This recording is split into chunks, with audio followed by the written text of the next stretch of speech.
ప్రేమ లోకం నువ్వే అంటున్నా, నీతో ప్రయాణం ఇష్టమేనన్నా, ప్రేమ తెలిపిన రామ చిలుకను హత్తుకోమన్నా.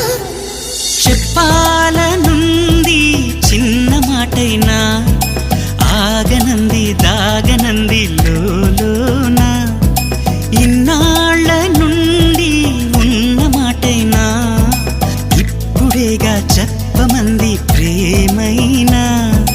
పెదవి కదిలించుకో, మనసే వినిపించుకో, పరదా తొలగించు కొంతైనా.